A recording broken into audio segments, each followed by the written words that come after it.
Bonjour, Malendi. Aujourd'hui, je fais une sortie, c'est pour m'adresser au professeur Franklin Namsi. Professeur, bonjour. Je regarde, pas régulièrement, mais il m'est déjà arrivé de tomber sur vos vidéos.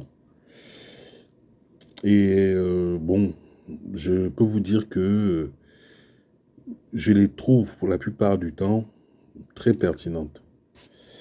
Je ne vous cache pas que moi, ça me rend fier de savoir que l'Africain aujourd'hui a atteint un niveau d'intellectualisme très élevé. Très élevé, ça me rend fier. Et bon, voilà, c'est dans notre intérêt de nous cultiver, de comprendre les systèmes de choses. Et pour notre développement, d'accord, pour notre épanouissement, parce qu'on aspire à beaucoup de choses, notamment la liberté de pouvoir jouir de ce que nos pays produisent. Hein? Bon, nous subissons tellement d'injustices, hein, d'inégalités, bon, que, bon, à un moment donné, si on ne fait rien, bon, ou si tout au moins si on ne dénonce pas, eh bien, on est plutôt mal barré, on n'est pas sorti de l'auberge, si vous me permettez l'expression. Donc oui, je suis très content quand j'écoute vos interventions. J'en jouis. Parce que, voilà, comme je vous disais, c'est un honneur. J'ai l'impression euh, d'être un être humain. Voilà, j'ai l'impression de ne pas me sentir inférieur aux autres. Voilà. Donc, je me sens digne. Cela dit, je suis tombé sur une vidéo que vous avez faite il y a 2 jours où vous avez fait une analyse sur la célébration de l'an de la transition du Dansoman au Ligui.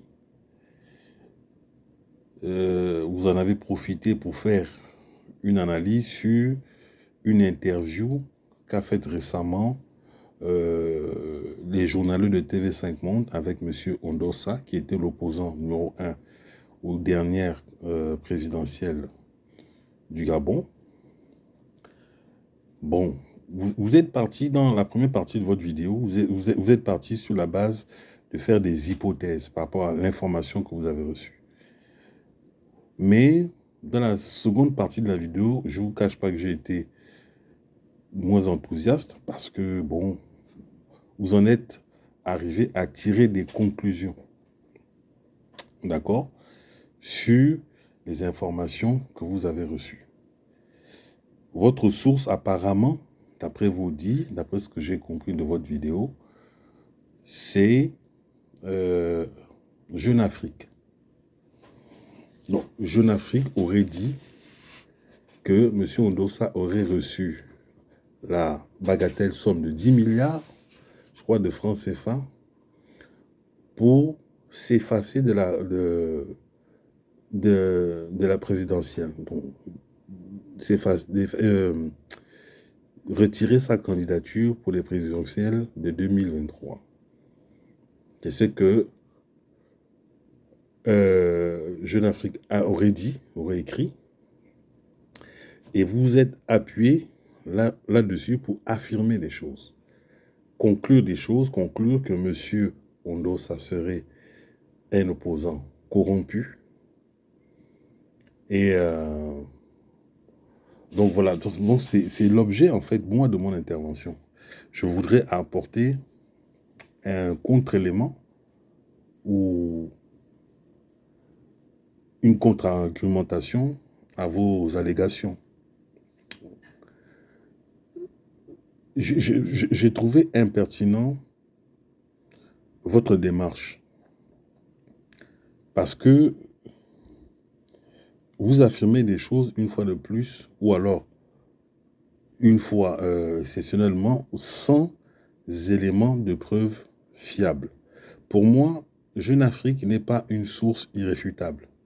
D'accord? C'est un média qui a l'habitude de dire tout et son contraire. C'est un média à qui il arrive de donner des fausses informations. Vous comprenez? Dans une démarche tout à fait propagandiste.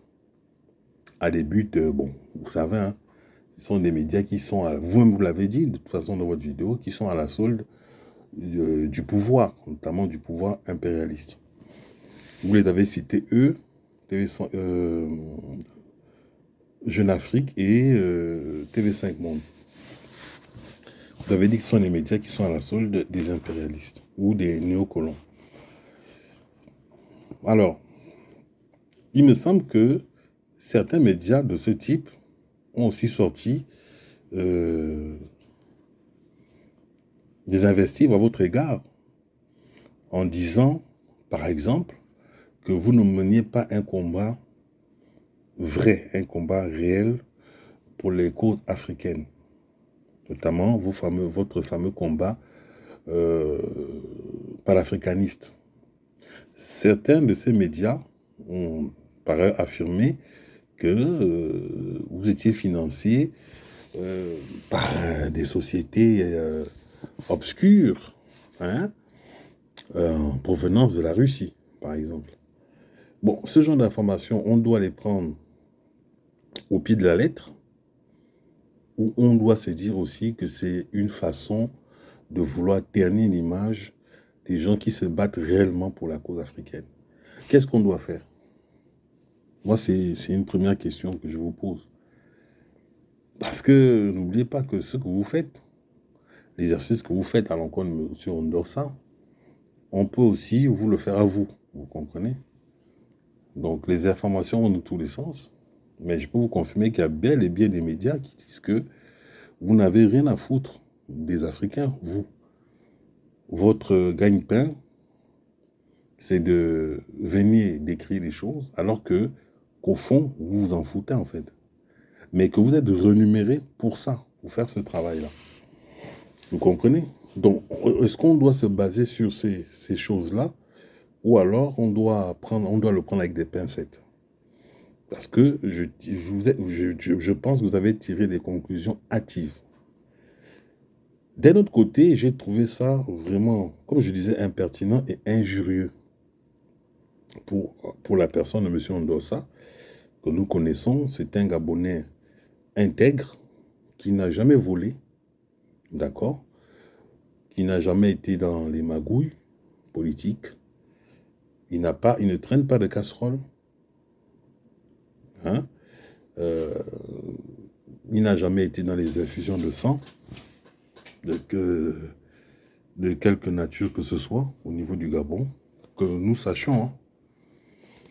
Mais c'est surtout que vous avez insulté aussi des gens qui ont voté avec conviction pour lui. Il y avait 19 candidats, M.